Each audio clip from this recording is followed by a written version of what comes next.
Ao longo do fim de semana, você deve ter acompanhado em redes sociais os ataques usando drones feitos pelo Irã ao Estado de Israel. Isso acabou espalhando medo pelo mundo de um conflito maior com potencial contágio atraindo outras nações. Diante desse medo, os mercados, aqueles que estavam abertos, acabaram caindo. Outros só iriam cair na segunda-feira. Vimos o dólar subir, batendo novos patamares que não víamos há muito tempo aqui no Brasil, mais de 5,20. Enquanto isso, o Bitcoin chegou a cair mais de 10%, outras criptomoedas caíram ainda mais, e fica aquela dúvida. Primeiro, por que o Bitcoin caiu? Por conta de algo que aconteceu lá no Oriente Médio, que não tem nada a ver com essa criptomoeda. E segundo, seria isso uma oportunidade de compra ou seria o início do ciclo de queda? Será que é melhor vender Bitcoin agora, como muitas pessoas fizeram? É sobre isso que falaremos no vídeo de hoje.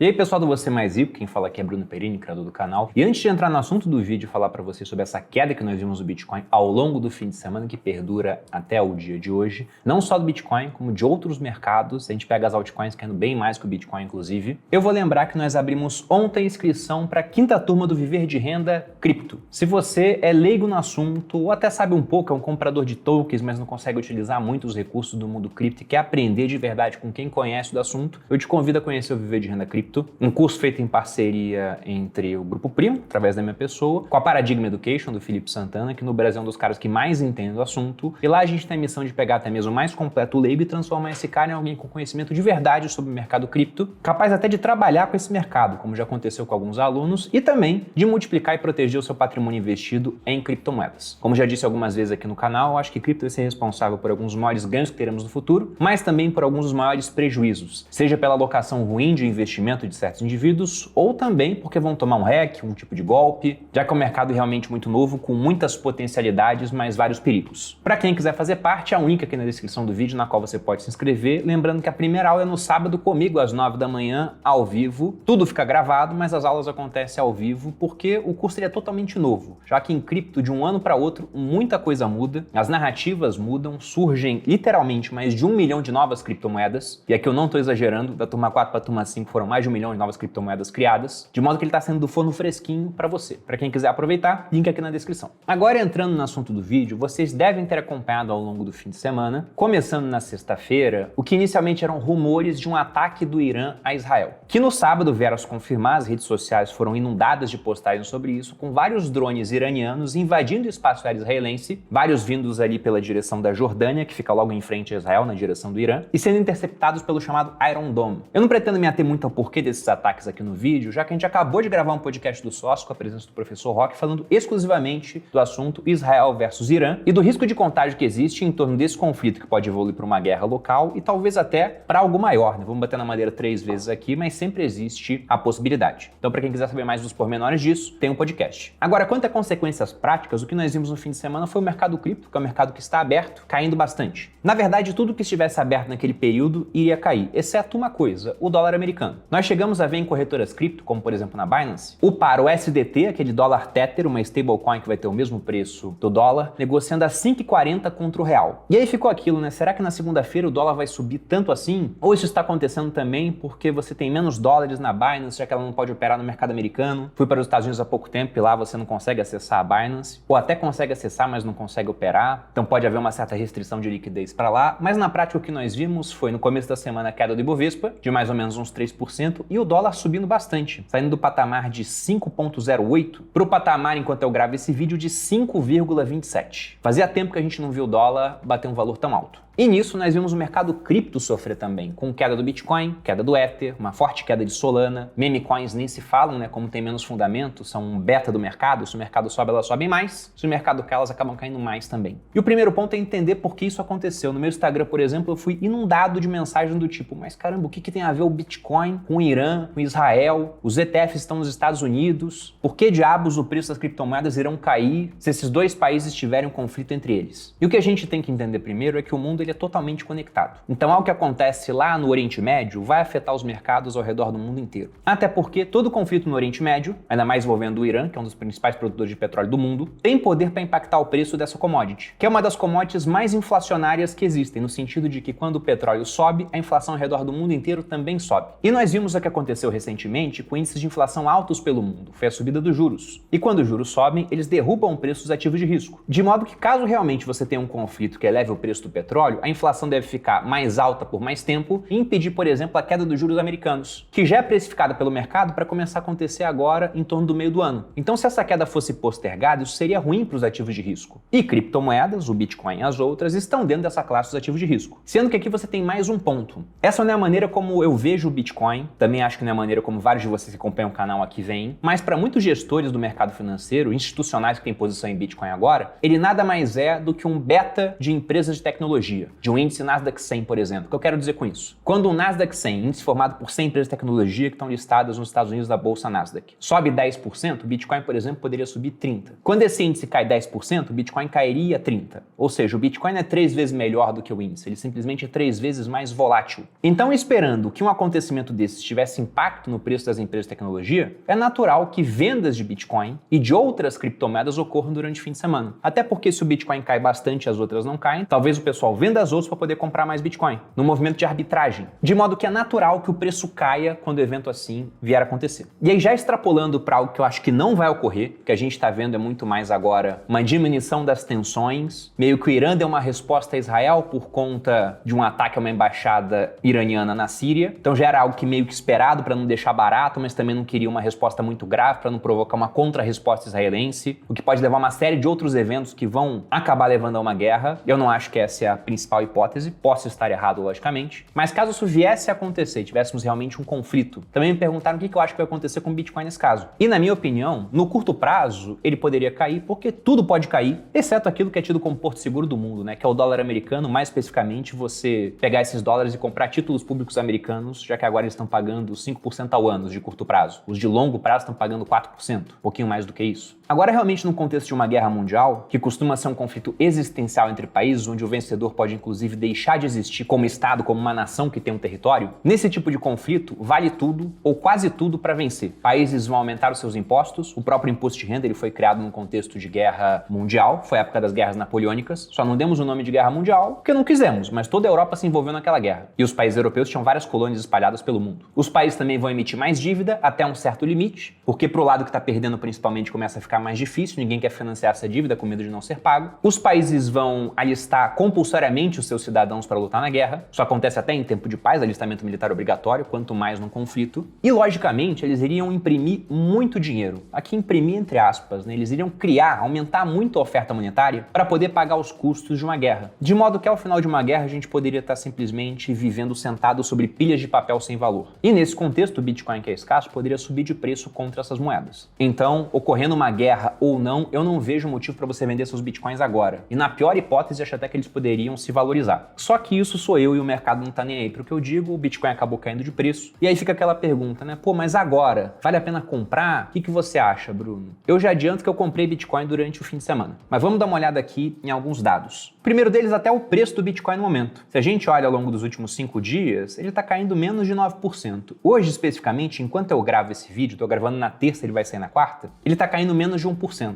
É uma queda até moderada. Ele caiu mais forte na sexta, no sábado, já deu uma recuperada no domingo, mas comparando a outros momentos, a gente pode falar que o Bitcoin ele segurou bem. Até porque a demanda de institucionais ela foi mantida. Inclusive, tivemos notícias boas na segunda-feira com a aprovação de ETFs de Bitcoin e também de Ether na Bolsa de Hong Kong, o que mostra que a demanda do institucional continua. Quanto ao otimismo de mercado, a gente pode olhar aqui no Fear and Greed Index, veja que o mercado ainda está no geral otimista, está em 65 numa escala que vai de 0 até 100, mas está num dos pontos mais baixos dos últimos meses. Se a gente olha aqui ao longo, basicamente desse ano, botei o período de 3 meses, veja que fazia tempo que o índice ele não caía abaixo de 70, desde 9 de fevereiro. Eu particularmente prefiro comprar em pontos onde o mercado está mais pessimista do que otimista, embora ainda estejamos num nível de otimismo alto. Inclusive, com muita gente otimista, é quando as coisas podem dar errado para esse pessoal. Citando um outro dado aqui, nós tivemos cerca de 1,8 bilhão de dólares liquidados durante o fim de semana com pessoas que estavam apostando na alta do Bitcoin, usando alavancagem, dinheiro emprestado. Dando exemplo aqui para você entender o que pode ter acontecido, você entra numa corretora com 10 mil reais e a corretora ela te deixa operar como se tivesse 100 mil. Aí você vai e usa esse dinheiro emprestado para comprar Bitcoin, apostando na alta. Só que se o Bitcoin cai, por exemplo, 10% de 100 mil são menos 10 mil reais. Nessa hora você tem sua posição liquidada, porque é tudo que você tem na corretora, e deixa de participar do mercado de alta. Então, entre pessoas que apostavam na alta, 1,8 bilhão de dólares liquidados. Por isso que eu digo que por mais otimista que você esteja, é interessante sempre você manter os pés no no chão, né? Não meter os pés pelas mãos. Eu, por exemplo, estou muito otimista, mas não fico operando com dinheiro emprestado dos outros. Olhando outras duas métricas que eu gosto bastante, o múltiplo de Mayer, que é simplesmente a divisão do preço do Bitcoin atual pela sua média de 200 dias, ele está nos patamares mais baixos também dos últimos tempos. Ele caiu para 1,37. Por quê? Porque a média do Bitcoin é muito menos volátil do que o preço diário. Então o preço ele caiu bastante. A média ela continua numa ascendente devido à subida que nós tivemos no começo do ano, de modo que agora está num patamar muito interessante. Em termos arbitrários, pelos criadores desse indicador, o múltiplo de Mayer está especialmente interessante quando está abaixo de 1, é um ponto muito bom para comprar, quer dizer que o preço atual está abaixo da média. Entre 1 e 2,4 está numa região intermediária e acima de 2,4, que significa que o preço atual é 2,4 vezes maior do que a média de 200 dias, seria uma região perigosa. Então agora nós estamos num patamar intermediário mais interessante, até por isso que eu fiz a compra fim de semana. E o último indicador, que é bem interessante também, é o MVRV, que compara o market value, ou seja, o preço do Bitcoin atual, com o realized value, o preço médio dos investidores de Bitcoin, aos quais nós temos acesso porque tudo fica listado na blockchain, é público, você não sabe quem está comprando ou vendendo, mas você sabe que as operações estão acontecendo. E se a gente bota esse indicador, aqui está o preço e o MVRV, eu vou tirar o preço porque ele distorce muito, o MVRV fica entre 1 e 5 e o preço foi lá para 60 mil dólares, mas veja o seguinte, nós estamos hoje no patamar de 2,26 mais ou menos, então no ano é o patamar mais baixo desde fevereiro. E aí, na minha opinião, nós temos a cereja do bolo, né? Que é o fato de que faltam apenas 3 dias para o halving. Se você assistir esse vídeo quando ele sair aqui no canal, 2 dias. E esse é um ponto muito interessante que me deixa muito animado, apesar dessa queda de preço que tivemos recentemente. É que se você pensa, por exemplo, no preço do ouro, que também está muito próximo das suas máximas, o preço do ouro em alta, ele acaba acarretando quedas de preço no futuro pelo seguinte raciocínio. Se você é um minerador de ouro e vê que o preço daquilo que você minera está muito alto, você quer minerar mais. Você quer aumentar a oferta daquele item. Talvez você tenha minas de ouro que já estão mapeadas, mas não podem ser exploradas porque não são lucrativas com um preço baixo. Já com um preço alto, aí vale a pena explorar, vale a pena construir estrada, construir porto para você poder exportar esse ouro. De modo que quanto mais o preço do ouro sobe, maior o aumento de oferta que nós deveremos ter no futuro. E quanto maior a oferta de ouro, para uma mesma demanda, menor o preço. Isso acontece basicamente com todas as commodities, com petróleo, com soja, com minério de ferro. Agora, se você pensa no Bitcoin, graças ao halving, o que vai acontecer? Nós estamos agora no momento de preços muito altos, já não tão próximos das máximas por conta dessa queda, mas ainda muito altos. De modo que os mineradores teriam todo interesse em poder minerar mais Bitcoin, em conseguir mais recompensas por bloco minerado. Só que a recompensa que atualmente é de 6,25 Bitcoins por bloco, o que dá 900 Bitcoins por dia de mineração, vai cair a partir do dia 19 e 20 de abril, deve ser na madrugada de um dia para o outro, para 450 Bitcoins por dia, ou 3,125 Bitcoins por bloco minerado. Ou seja, enquanto para as commodities todas, o aumento de preço tende a provocar um aumento de oferta, para o Bitcoin esse aumento de preço não vai provocar um aumento de oferta e até pelo contrário, por conta do halving, o que nós teremos é uma oferta futura menor, um menor fluxo de Bitcoin gerados a partir do halving. Então, para aquele pessoal que estava esperando um bom ponto de entrada, eu acho até que você fez besteira em esperar, porque talvez esteja esperando desde que o preço estava em 40, 45, 50 mil dólares, mas esse eu considero um momento interessante para quem não tem posição ou para quem tem espaço para aumentar a posição. Eu tinha um ligeiro espaço e foi isso que eu fiz, né? Recalibrei minhas posições em cripto. Não só em Bitcoin, também comprei outras criptomoedas, mas desse assunto a gente fala lá no Viver de Renda Cripto para quem quiser. Lembrando que as inscrições seguem abertas e que a primeira aula já é sábado comigo. E aí eu quero saber a sua opinião. Você vendeu Bitcoin, comprou, acha que vai subir mais ou que já batemos o topo e agora é a ladeira abaixo? Compartilhe aqui do seu raciocínio, porque assim como vocês aprendem comigo, eu também sempre aprendo com vocês. Espero que tenham gostado desse vídeo. Se você gostou, deixe seu like, se inscreva no Você Mais Rico. Um grande abraço e até a próxima.